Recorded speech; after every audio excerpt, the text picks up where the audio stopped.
YouTube, what's poppin'? Welcome back to my channel. Please excuse my voice, I'm fighting a cold, but I really wanted to bring you guys this video because I know you guys were dying to see it. So I'm doing webbed box braids and I'm using Murray's Edge Wax to define my parts today. And I'm just starting this style off by parting my rows and doing a French braid in between each row. And y'all, like, let me tell you, this hairstyle is a lot more complicated than it looks like. So if I ever have to do this again, like, hopefully nobody in their life ever requests this again. But if they do, like, I'm for sure charging coins because it's not even hard, but it's super tedious. So after I do each row and put a French braid in between, I'm going to go out and part out my sections for my box braids. And I'm doing triangular sections for these. And I'm going to rubber band them just to keep them separated, but I'm not putting it on super tight because I'm going to end up taking those off and parting sections out of them again. Before I start any box braids, I am going to section out each row and each triangular part, and this will just help save time. And guys, trust me, I did this style twice in one day. The first time it took me 7 hours, and this time it only took me 3, so that is a very important step. Like, you want to separate out everything.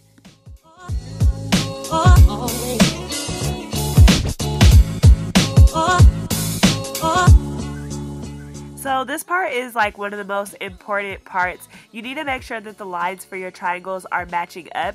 And the reason why is because when you go to do those small braids, it needs to pass through multiple rows. So you want to make sure that the points of the triangles are at the same spot and the lines are matching up so that you can do a diagonal braid that would cross through both.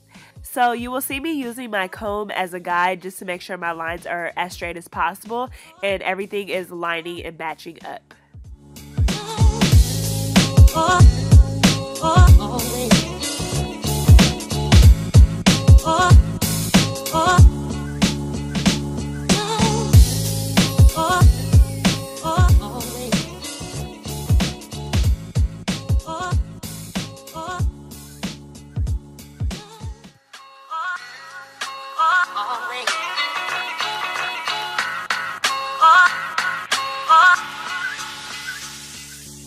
Okay guys, so this is the part that is super tedious. I'm going to start from the top, and anywhere that the triangles lines meet up, I'm going to be doing a small braid going down.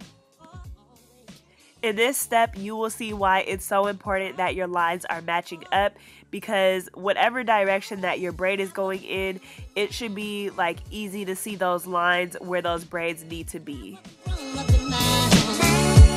Once a triangular section is surrounded by the small little braids, at that point I put the edge control on and rubber band it for a box braid because that means that that section is ready.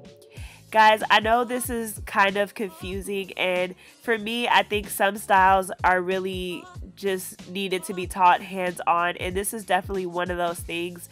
Sometimes also it's just easier to look instead of me explaining it, but the best way I can explain it is just where those lines meet up for your triangles, you are doing small braids.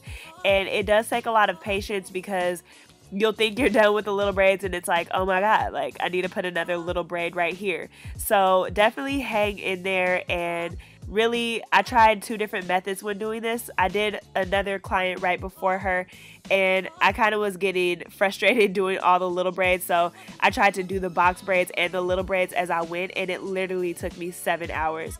So once I did it this way where I sectioned everything out, it only took me 3 hours.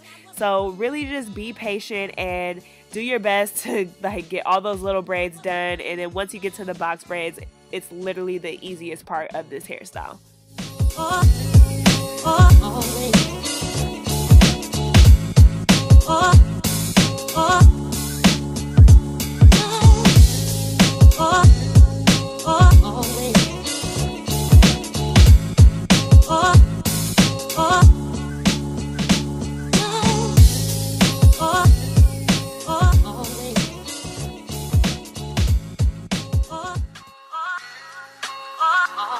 The ends of the little braids are just going to be added into the triangular parts for the box braids, and you want to add it in a way where you can kind of still see the design. So I just kind of played around with which braids I added the end of the braids into, just to make sure it still had that kind of like triangular look. So as you can see in this one here, I didn't put that end of the braid in there just because if I would have pulled it in there, it would have messed up the design.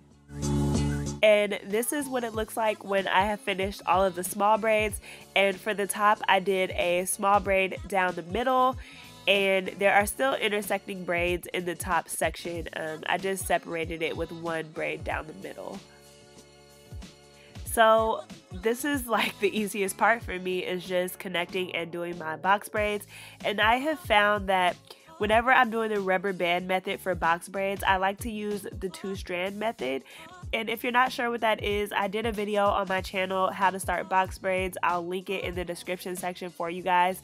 I'm using the 2-strand method, and the reason why I like to use that is because I found that the braids are really flexible. Like they're able to be pulled up into a ponytail right away without hurting the client. Also, when using the rubber band method, it's really important that you don't put the rubber bands too tight. I made that mistake when I was doing my own hair, and so since then I've always been super cautious whenever I'm using the rubber band method on my clients. I never wrap the rubber band more than 4 times. Here I am setting my client's hair with the moisturizing wrapping lotion. It's called Foam, and I'm just doing that to give like an extra hold, and then I'm gonna seal the ends with boiling hot water and trim them.